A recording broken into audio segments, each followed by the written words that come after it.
Um,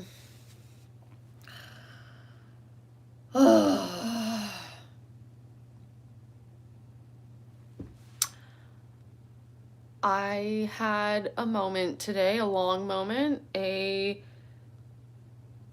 dark, multiple hours moment. Where do I start? So I just didn't even, I've been like embarrassed or like I have imposter syndrome and stuff like that. Like I've been refraining from saying that I'm in the process of applying for disability. Um, and I've been just getting really triggered by the process of doing that because in 2015, I and oh, first of all, the title I know says trigger warning, but we are going to do a big old trigger warning right now in relation to self-harm. So, if you're sensitive to that topic, I'm going to try to generalize and not go into a lot of detail, but there's going to have to be some detail to express what I want to express. So, anyways, that is the trigger warning. So, log off if you are sensitive to that. In 2015, I ended up in the hospital, the psych ward. I think it was a combination of things. It seemed like I definitely did have a reaction to this antidepressant I had gone on. And what ended up happening is I actually overdosed on that antidepressant. I think I took like 72 pills or so. It was crazy and really intense, and my mind was not working correctly. That day, I definitely noticed like I didn't feel like myself, and I my history with self-harm prior to that had been like minor, but I would have these fantasies because I would have these fantasies of like ending up in the hospital to be able to get help, to be able to get resources, like the adequate resources to help with what I was dealing with, because since I had been a teenager, I got like I've just been an anxious person, and would have as a young child I had different phobias even, and I think I talked a bit about this in the last live stream, but um when it got when I got social anxiety, it was like just it became extremely I became extremely dysfunctional. So like I would have OCD types of things, intrusive thoughts, and like at the time too, there was themes that I didn't even know was like OCD stuff. I just believed it and thought I was like a bad person for having a certain thought, and then I would obsess about like why did I have that thought, and then have certain compulsions. Like a lot of it was mental compulsions, so it was not stereotypical OCD. Like I've never had like the germ phobia or like the checking the stove or whatever. So I don't know. I think a lot of people don't know that there can be a lot of other things or associated with OCD, like that you can obsess about. And, anyways, I kind of had things like various things about my body I would obsess about and get extremely depressed over. I was at one point like really self conscious about my teeth. I have these like, I don't know if you can see it. I have these like white spots or like a white line. That thing right there, um, because there's like a really more noticeable big white spot there, they my mom said that they can like put a filling on it to like even out the color or whatever. So I have to get that replaced because it's like discolored now. You can't really see that much in the live stream, but um anyways, my teeth were also like yellow. I was really bad at hygiene and wouldn't brush my teeth and got lazy, and anyways,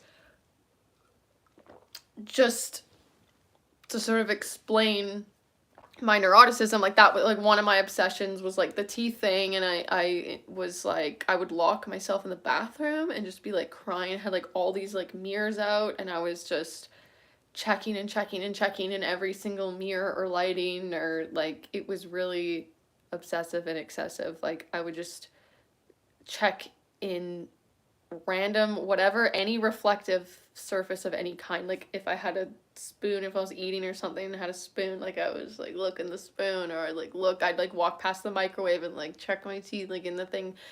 And I check my face, and like it's just so like ridiculous, but I got this like fine line here, and then that's something I've been obsessing about. And I don't know, when I was really little I was like scared of lightning, and I wouldn't even go outside if it was cloudy, just in case like a storm erupted somehow. All of a sudden, like I had severe anxiety. But then I've talked about this before, but I ended up getting like a phobia, type of a social phobia. Like what spurred my whole social anxiety was this blushing phobia. So I had gotten embarrassed one time in class, and it just, for me, it was a humiliating experience. And then I just never wanted that to happen again. It's like, oh, I don't want to ever blush or get red or whatever. So anyways, the more I feared it, the more it happened, which is just the worst. It's like one of the few fears that the more you worry that it's going to happen, it actually does happen. I don't know what other phobias are really like that. Like the more you fear snakes, it's not like there's more likelihood that a snake's gonna pop up. But the more I was also just trying to control it, and was like, don't blush, don't blush, don't blush, like all day,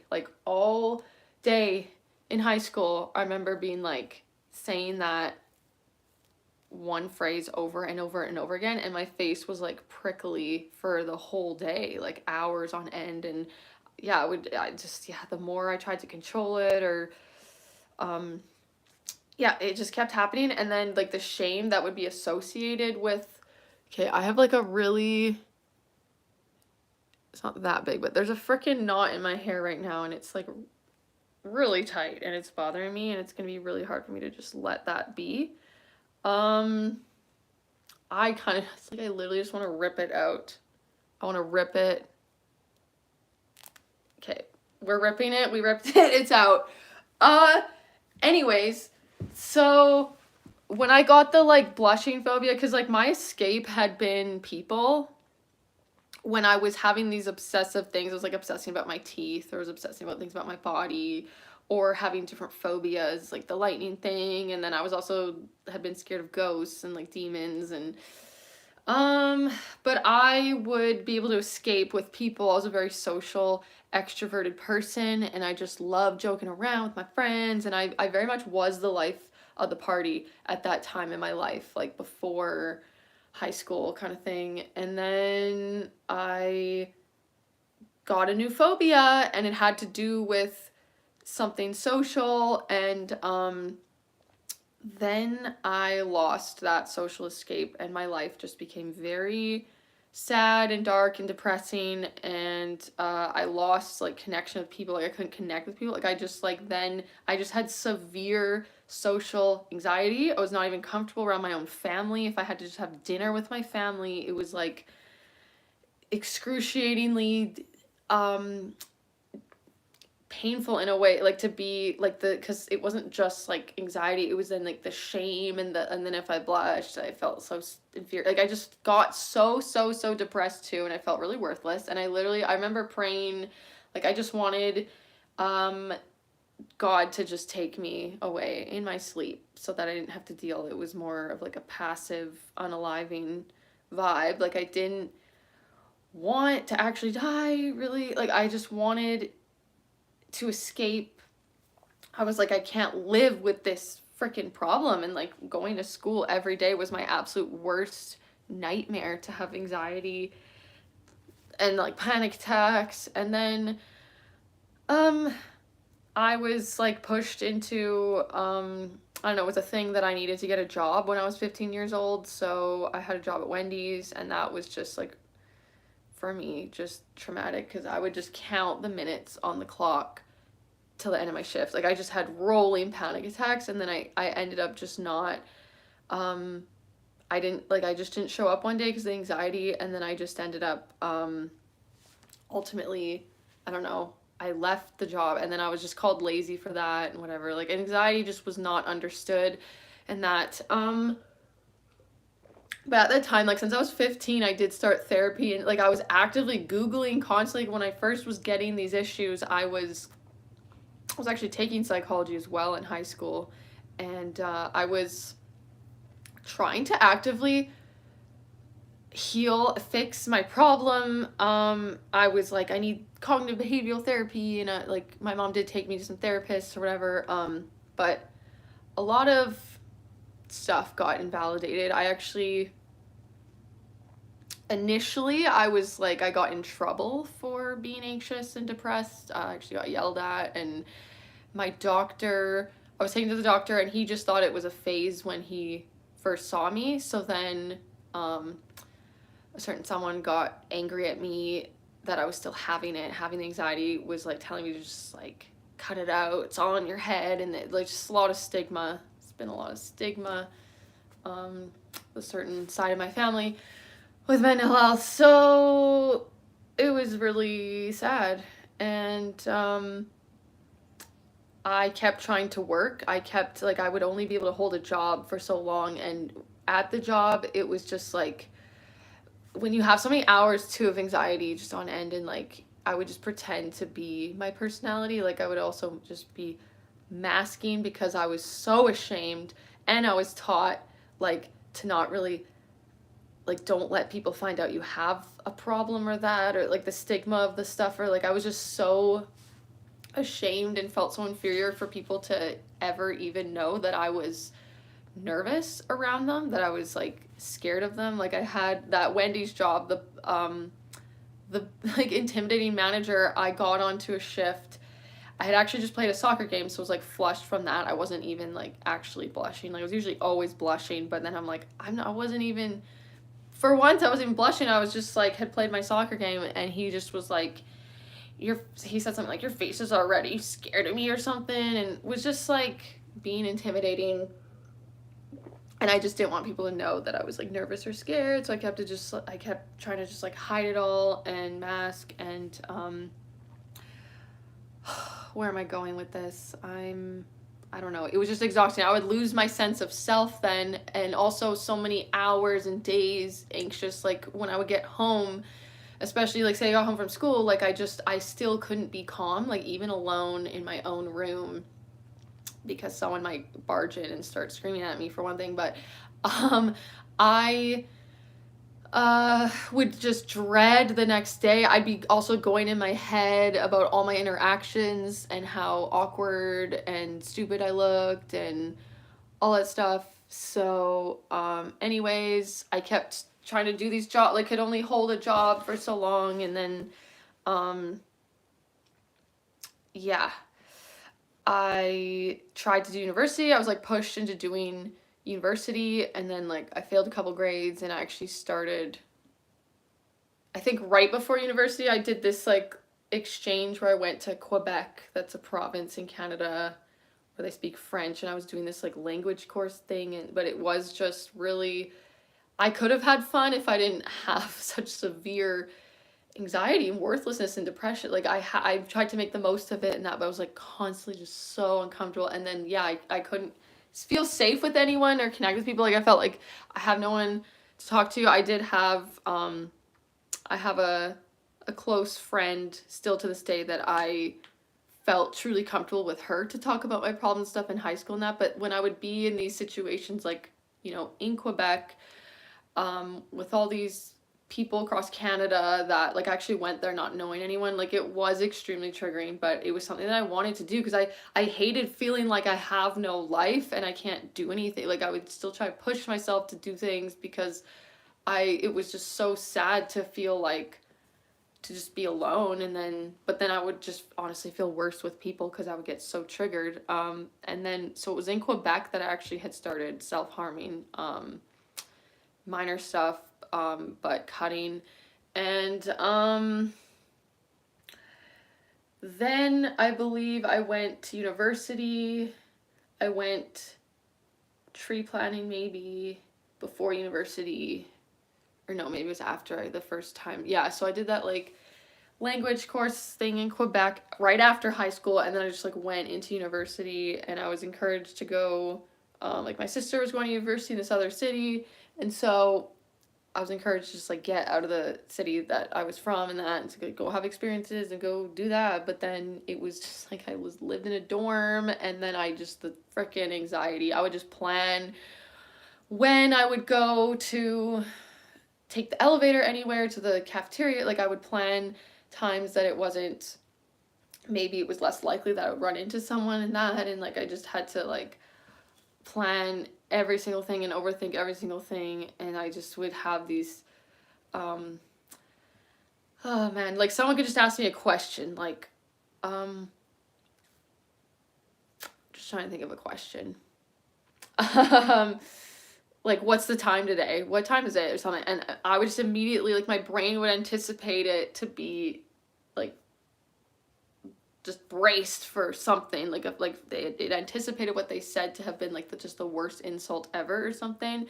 It's just so automatic in my body, and then I would have to process what they actually said while like kind of having a panic attack or a mini panic attack, or being in like my brain kind of being offline, and then also maybe flushing, and then trying to hide that because I was just so ashamed of like the blushing and just felt like weird about it, and I was worried that people were gonna think I had crushes on people that I didn't, which did kind of happen at least once when I was in university. Like I just blushed so fiercely getting something from the cafeteria, and then a guy that I kind of knew was like, "Oh, someone has a crush on the guy," and I didn't know what to say or how to explain myself. Like I was so ashamed.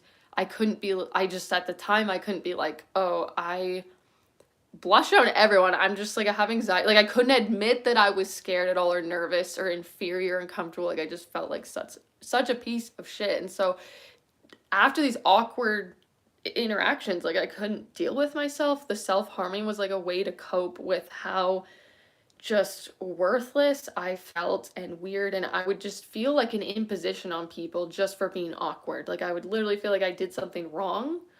Um so my my university experience was not great to say the least, and then it was like a little bit after maybe I kind of went tree planting, and that job's only a few months, and I was able to like keep up appearances enough. Like I didn't work directly with people. Like I actually had 10 hours to myself to plant trees, so I was not triggered as much, and like I kind of managed, but I was still so anxious, and then like wouldn't even sleep properly. Like I had other anxiety, in like general anxiety on top of all the social stuff, so I would literally have tree planting nightmares. Like would have fears that like what if I just um forget how to plant tomorrow, or like I was slower because I was very perfectionistic with the tree, and then I was like worried that I'm gonna get fired because I'm not planting enough, and then it's like what if I just plant in slow motion, or like having those weird nightmares where you like can't run fast or something and you're just in slow motion. So like I've just I've had sleep issues my entire life, and that I just this stuff was just really normalized. Like I have a family member that had severe anxiety, like had legit anxiety, and didn't know that like till way later, and they were like, "Oh, I have like generalized anxiety disorder." It's like you think? Like yeah, it's just yeah, culturally speaking, like where some of my family um is from, um it's just yes, the like mental health stuff's just dismissed or stigmatized, or like it's brushed off, or like you're just literally called lazy. Like if you look on the outside fine, like you're fine. Like people, they don't, unless you've experienced it too, it is hard to like know what it actually is, right? So anyways, university, whatever, at some point, like short, like I was, so 2015, I think I was like 20 years old or something. So I was like 19 or so when I was in university, and then like, after university, I think I went tree planting, and then after tree planting, I was just trying to deal, and then like I trying to work, I guess. I didn't want to go back to university. I decided I didn't want to go back, so I just like got some work, and I was struggling yet again with the work. Like it yeah, it just gets to overwhelming. Like at first it's kind of okay, and then when I start to maybe like have to keep up appearances with these people, I get more and more and more anxious and like have to feel like I have to hide myself in this, and then like it just builds up, and then I'll have like I this one job that I had before I was in the psych ward, I just had a meltdown in the middle of a restaurant. Like I just couldn't contain the emotions. Like I just like will lose my sense of self. Like it gets so intense, and then I get like unaliving ideations and stuff like that too. Kind of, I just started feeling like so low. I'll be in like a borderline episode. I was diagnosed with borderline personality disorder in the hospital, and I didn't know what borderline personality was. I thought like I was like wondering, am I bipolar? Like what's going on? I knew something wasn't right, but anyways, like I was struggling at these jobs, and after I had that meltdown, the manager at that restaurant actually was like cool, because I had a lot of not great experiences with people not, probably understanding stuff for mental health. But like I thought, oh, I'm just gonna get like fired after this, but it wasn't the case. Like I went and explained things I deal with, but said like I'm gonna try in that, and so I kept trying. Like I went back, but it didn't get any better, and it just sort of got worse. But I think when that started happening, like I had the meltdown, I sought out medication because I've been trying to do like it just sucks when you're stuck, when you can't afford therapy because you're mentally ill. You can't hold a job long enough to like pay for therapy. I was trying to take advantage of like resources, and I was 20, so it was more of a young adult. So like there was this place in town. I think I did a session or so. Like you can do these drop-in counseling sessions, but it's always kind of a new person each time, and it's just like in the moment, like day of kind of support. In I think the last live stream I talked about my experience with Kids Help Phone. Like I had a good experience the first time I called, and then the second time I called, I remember the second time I called being like having these, it was during when I was starting to get these like borderline episodes, like these extreme mood swings. Like it would be hours of me in that, just like what happened in the restaurant, where I can't like contain my emotions, and like that would be a state that I would end up self-harming. This like I want to crawl to my scanner, like what do I do? I don't like, I'm hopeless, like this isn't getting any better, whatever. Like those things started happening after like the years and years and years and years of this like anxiety or OCD types of anxiety stuff, and then like the social phobia and the blushing and the like lack of connection with people and getting so depressed, and like I wasn't getting as much of those episodes of the mood swingy thing. I just was more in like just a state of depression, but not like intense as much maybe.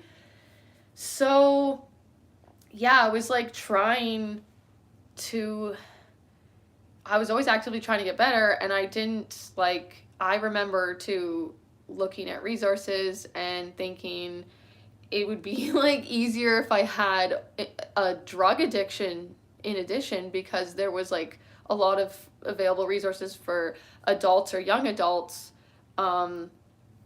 If you had a substance issue, just say Alcoholics Anonymous for one thing. Like you just go and have a group and people talk. Like I was trying to find like a group sort of thing, therapy, and I guess like they could have referred me. I went to my doctor, explained what was going on. He prescribed antidepressants. Like this is when I was just trying to not lose another job, like go back to that restaurant and just like keep it together.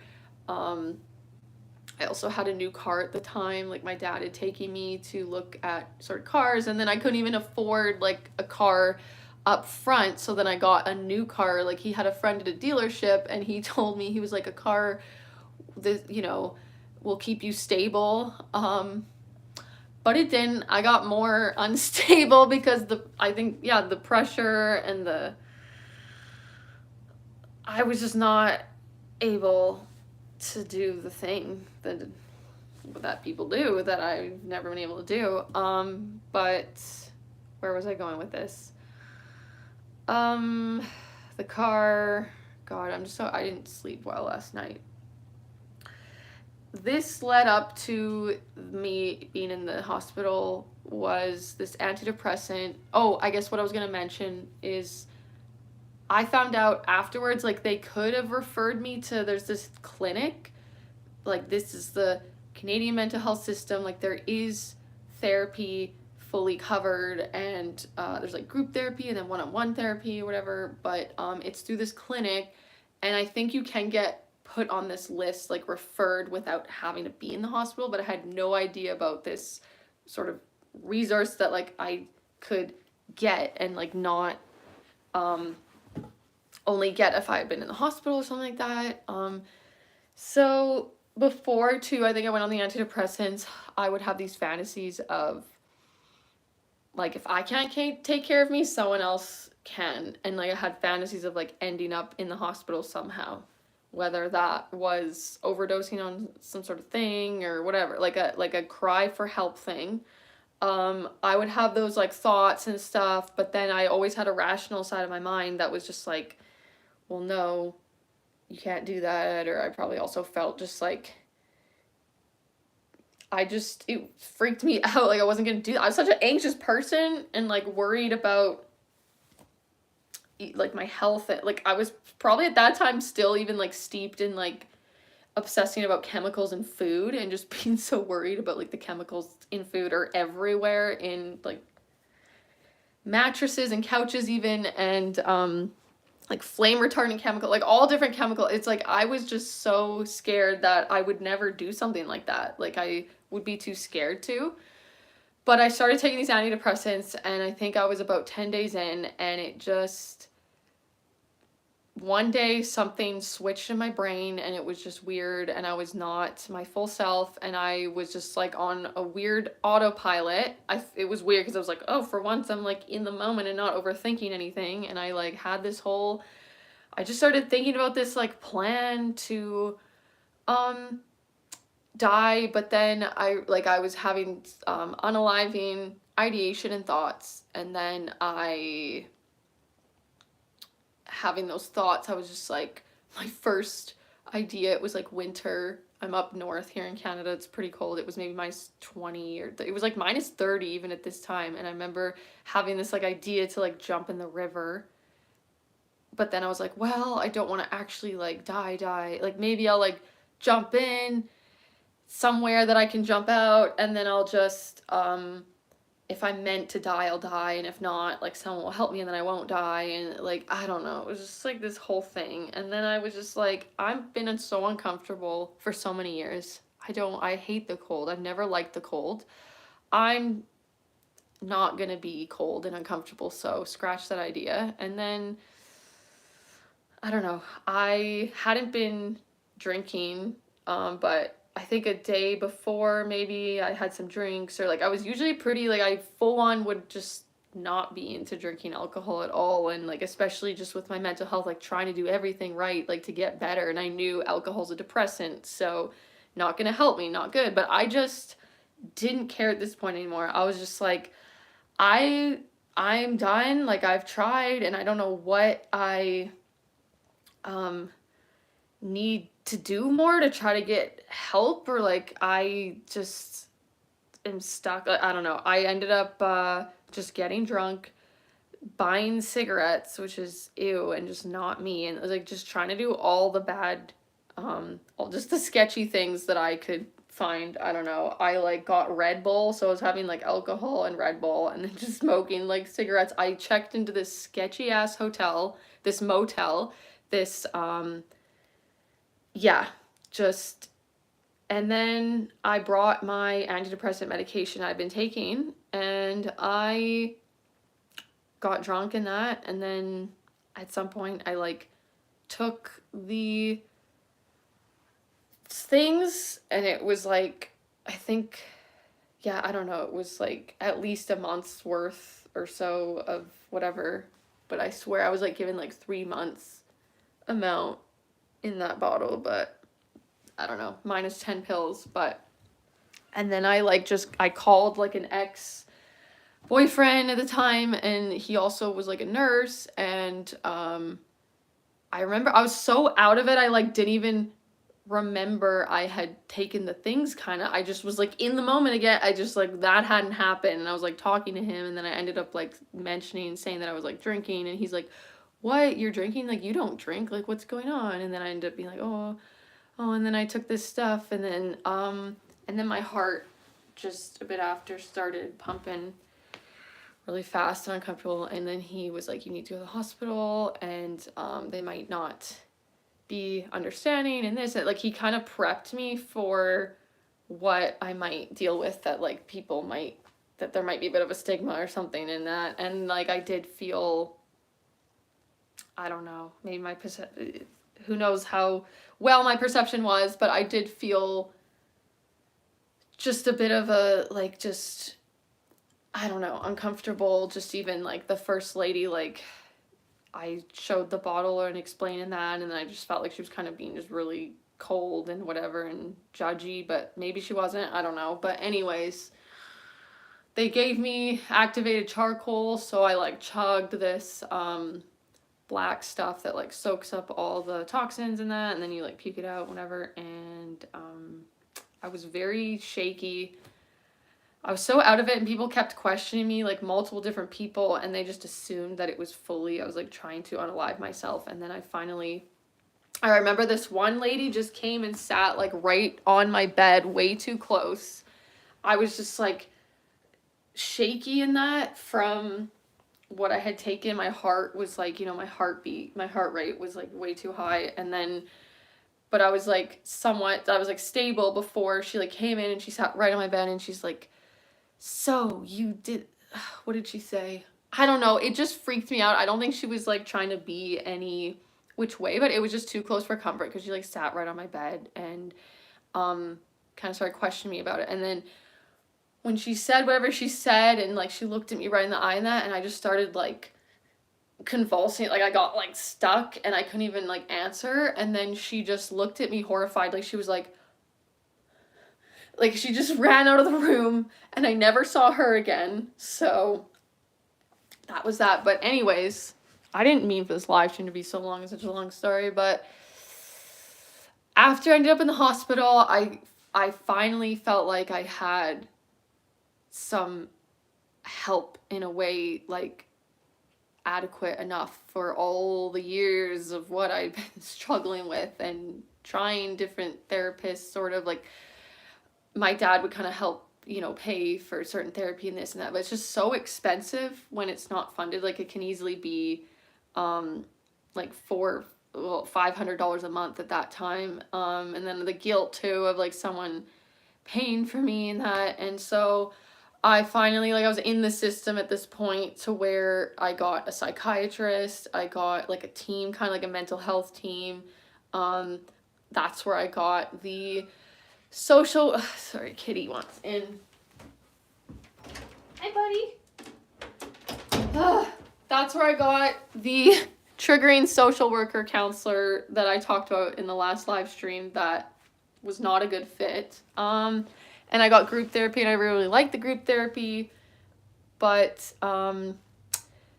this is where we're getting to what triggered what happened today. Is at the time that I was in the hospital in 2015, my psychiatrist, I asked her about disability, and she just said, like, about going on disability in Canada, like, the most you get is $1,400 Canadian. It's kind of hard to live off of, also depending like how much your rent is and everything. But anyways, it's like disability for people, it's funding for people with disabilities and stuff like that can't work. And she just said, your dad already agreed to pay, so she would not help me with it at all, because my dad had already agreed to pay for, I guess, my life. Like, I don't know for how long, he's got his own life. And from that point up until like now, like recent, I literally thought it was part of the rules, that if your parents aren't poor, that you cannot get it.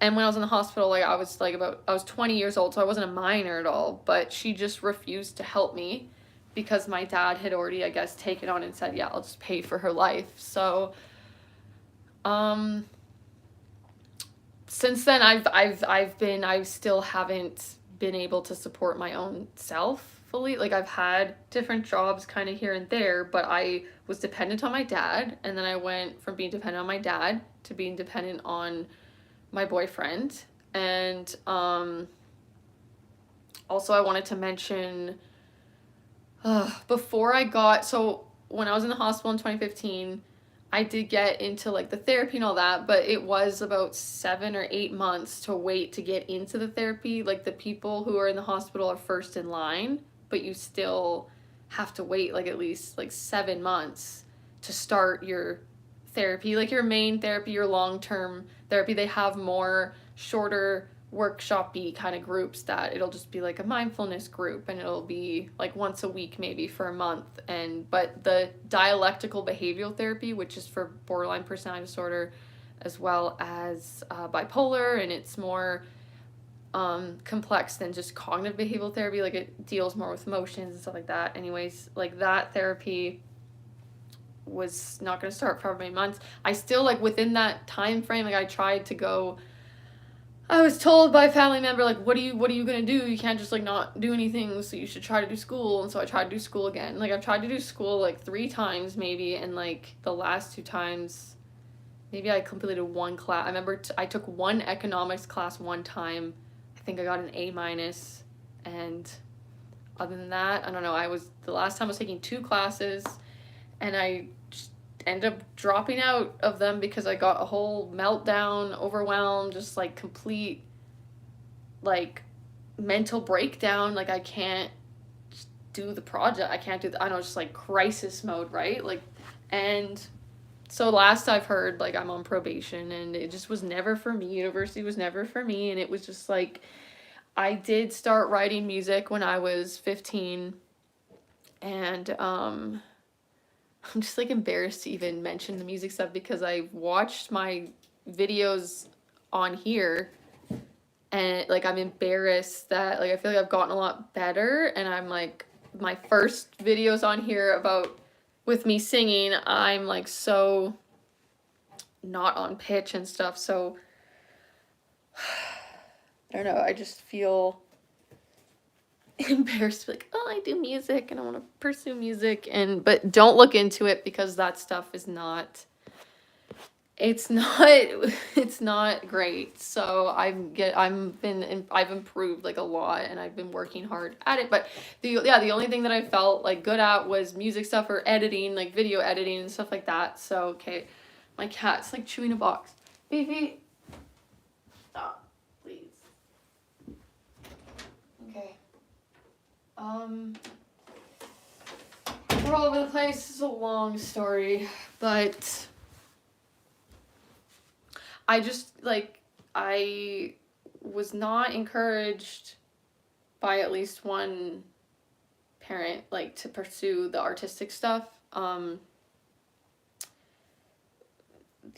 just don't want to, like, talk about my parents in specifics, but it's kind of hard when it's, like, really part of my journey, and I have nothing against anyone. It's, like, made me who I am and everything, but, my dad's been the whole time pretty much like extremely supportive of my music and stuff like that, but I think my mom was just worried about me getting, a good enough paying job and all that. And so it was just like, you gotta just do the school thing, again, right? So after the psych ward, I tried again to do school. That didn't pan out. I think I even tried like working a bit, but I got really isolated. I was doing kind of a tree planting thing, but my back was bad, so I couldn't actually plant the trees. So I was trying to be like a tree checker, but I didn't have much respect because I'd only planted for a couple years. So they were just like, you're not an expert, like you're a rookie, like what are you doing checking my trees? I've been planting longer than you. And then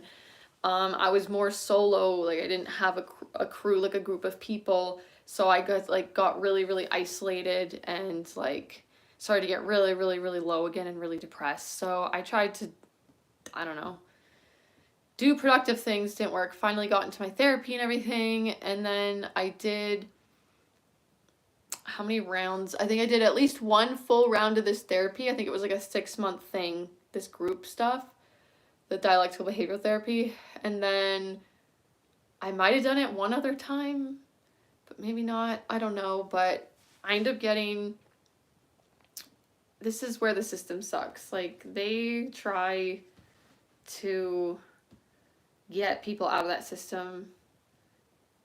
I've heard, like, after my experience, I've heard, like, they really try to kick people out any way they can, because it is, like, overcapacity at all times. But a thing I did want to mention too is, like, yeah, I felt in the in-between, because it was frustrating. Also, my psychiatrist, like, didn't want to help me with disability, right? But I remember I started, like, volunteering for the Mental Health Association, so I would talk to people in the hospital that I was at, like in the psych ward, and, like, for peer support, or we'd make phone calls, and the other volunteers I was with were actually getting paid to do it, like, as a, like, I don't know how much they got. Like, it was in accordance with their disability. You had to be on disability to be able to have that type of work situation.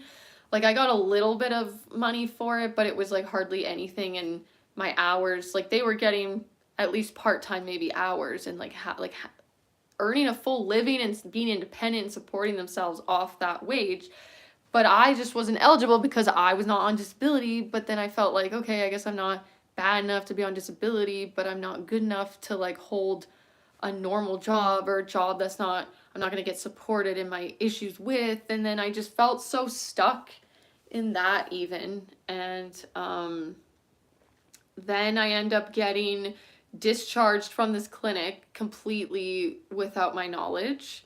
I in the last live stream I talked about my not great experience with my one-on-one counselor there at the clinic. She just had a social worker degree. I guess that's just the requirement there. Like, these people are dealing with, like, the worst cases, but they don't even require them to be, like, a clinical counselor. So that's, you know, part of the system too, is, like, where's the funding, right? Like, where's the money going? It's not going to adequately support the people of Canada in mental health, and mental health should be just as prioritized as physical health. So that's sad. But anyways, because I didn't want to see that counselor, like, there was only maybe one other person I could switch to, and he was a male, and I was not comfortable with that. But I was, like, taking that, like, 1 or 2 courses at the university at this time before I ended up dropping out. So I saw this lady through the university, so it was covered through the university to have this counseling, and I liked her, so I was doing my one-on-one counseling at the university. I know this clinic had this commitment of, you have to do one-on-one counseling. You can't just do the group therapy. Like, you need to also commit to seeing your counselor in that. But I told my counselor at the clinic, like, she knew my whole situation, that I was seeing a different person, and I got her to sign me up for the groups starting in the fall, like, maybe this is in the summer or something like that. And she was like, yeah, I got you on the list and that. So then I was supposed to just, like, call back closer to the fall to when the start date was and everything. And, like, my last dealings with her, it was like, yeah, you're signed up for the groups and it's all good and that. And I'm like, okay, so it's okay that she knew that I wasn't having appointments with her and I was seeing a different person. And then I call back before the fall, and I can't even make an appointment with my counselor. I'm completely discharged, completely done. And I tried to get back in. I had to meet with this coordinator. Her name was Maria. And she basically just said, you know the tools now, so I tried to get back in. I'm like, I need this support and that, and she would not let me back in. I was out. So it was like all that to only be in the system for maybe a year at most, I think. Like, there was people getting, like, doing the therapy I was doing for years in a row, like, over and over again. There was actually an advanced dialectical behavioral therapy group for the people that already know all the tools and they're just like practicing them in that. But I never got to do that because they kicked me out because they seized the opportunity because it's over capacity and at all times, and we need help here in Canada, and I don't know what Trudeau's doing. He's just giving gazillions of dollars elsewhere. So after I had mentioned like I was dependent on my dad, and then I met my current partner, and I literally just went from being dependent on my dad to him, and then I did work a few jobs kind of, and then we've had some issues. We both have stuff, we both have trauma, and we like trigger each other, and we're trying to work through it. But we've had some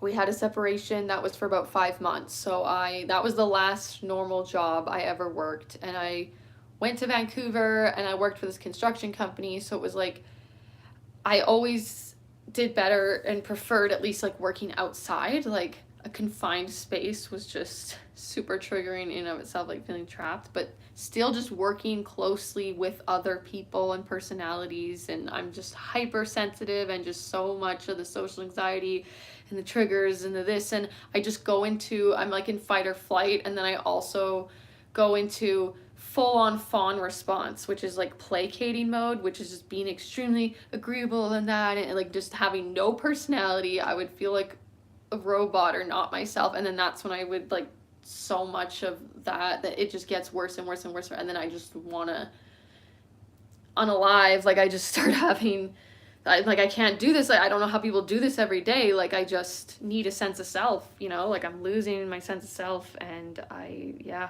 so that ended up happening at that job that was at a construction site sort of thing. I was doing this labor job in Vancouver, and then I had gone so long, maybe I was there for like 4 months tops. I don't even think I made it past probation period though, like 3 months, 2 months, I don't know. But I started to have that like overwhelm. It started to build up. And then my last shift, in the morning, I just was so low already. And then I'm like, just trying to get through it. And I did tell a coworker about it because he was understandable enough in that, and then supportive. But then I still, like, it just wasn't enough. I don't know. I was just, I just don't feel safe with people. It takes me years and years and years. Like I'm literally just having conversations with friends.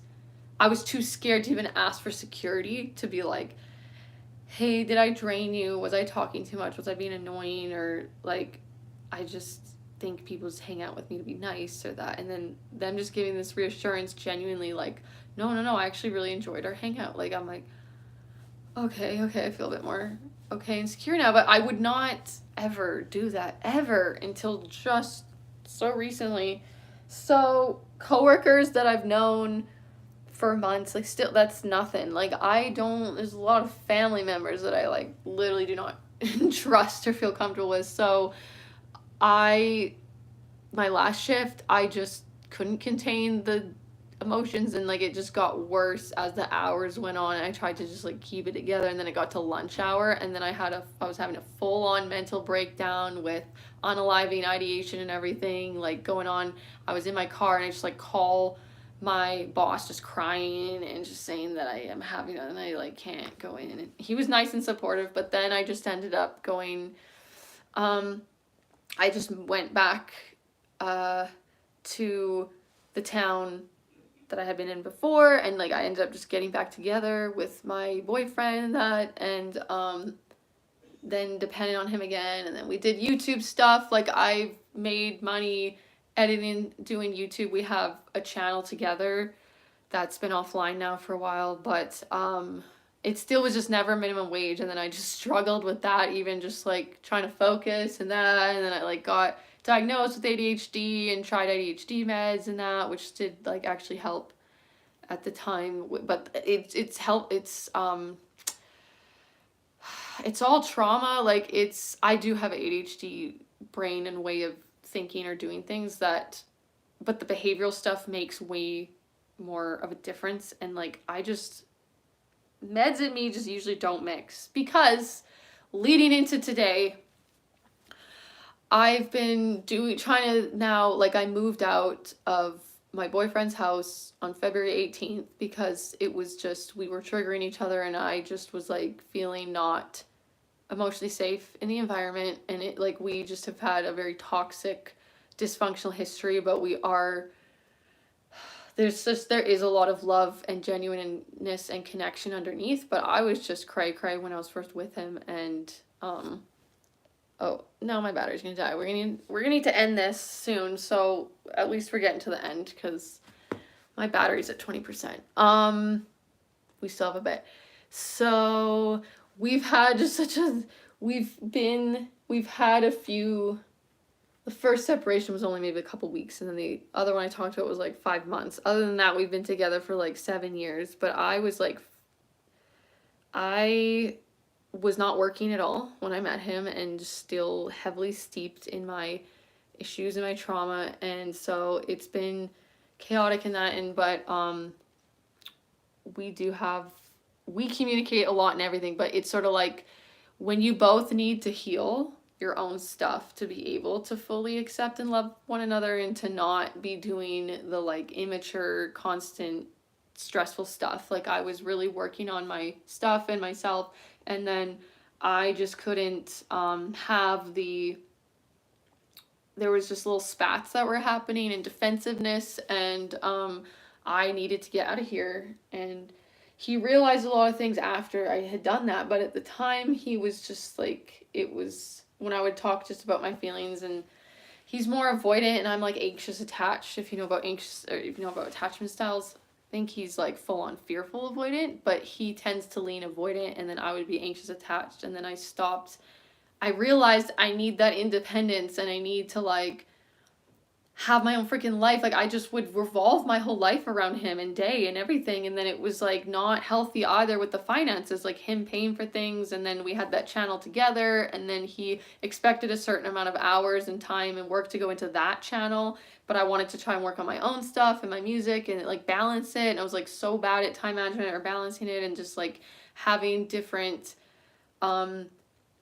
belief systems maybe about pursuing art on YouTube, and like him being more rational, like algorithm based, and that, and me being more like how I feel about it, and that, and like just a lot of pressure to succeed right away or do this or that. And like it did come off as like controlling in ways which he was not aware, but I think he was just trying to help me succeed. But then I felt like I can't even make my own creative choices in that, and I just was really started to get anxious constantly all the time. Like, I just was not feeling okay in the house at all. So I moved out, and then I started pursuing like applying for disability, and it's been just so triggering, because it's triggered like I found out that it's not even a rule that like unless your parents are poor, like you aren't entitled to it. And like that, when that psychiatrist had said that to me years and years ago, like I didn't even know the rules, and that, and then it's triggering so much about it. And like the fact that for this many years since now, I've been just dependent on other people, and not, and then like having friends that are on disability, and I'm getting really jealous of them that they're on it, or that like, you know, one has been on it since she's been 18, and it's like I feel like I should have been able to have that just support. Like, I literally just want to also have support in a, like, I want to pursue the music and everything, but I want to still also, because it's hard to live off just disability also. And if you're not making YouTube money at all at first, like my channel, I just make like $15 a month. I was thinking like it's good to have a supplementary part-time job thing, but I just need support. Like, I need to have the disability thing to do one of those like work things. Like, I talked about maybe working at the Canadian Mental Health Association. Like, I talked about how they're on disability, but they actually get paid to, like, adequately to do it, but they get like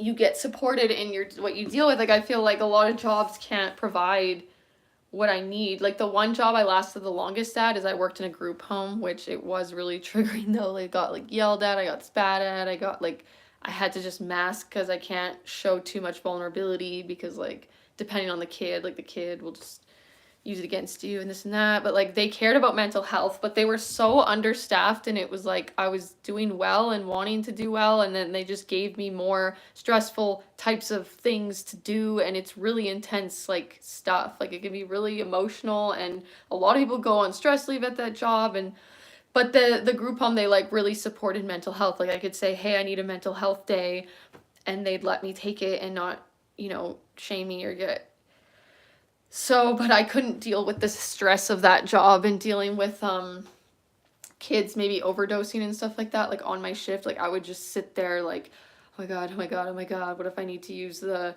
naloxone, and like, okay, this is gonna happen. Just like that anxiety, just, oh my god, it's all I know is anxiety. So anyways, I'm just worried about my phone battery, but I need to get through this. Anyways, I had a dark moment where I just felt like I did talk to my doctor about disability, but the issue too with the system is like things get fast tracked and you get taken more seriously when it's more dire or serious. So I've just been also just like confused by the whole process because like I'm just couch surfing right now at like family or friends, and so it like you have to apply for income assistance before you can even apply for disability, and it's like asking you how much is your rent, and then it's like, well, do I put $0? Do I put no rent, or do I put what I'm expecting to pay for rent if I don't have a place yet? And like I just learned if you don't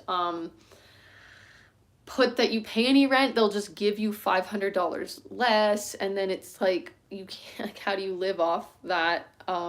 It'll be like nothing, and then just having to be vulnerable too and try to like, it's just my counselor didn't seem like she wanted to help me. I don't even think she officially necessarily can, but I just was like, oh, I need to check if you can be the assessor or something, or I just need to check if like you can help. But she just seemed, she was like, I don't know anything about that. I don't know anything about that, and then I just got triggered too because I feel like no one wants to help me, no one cares, and also I probably seem too well.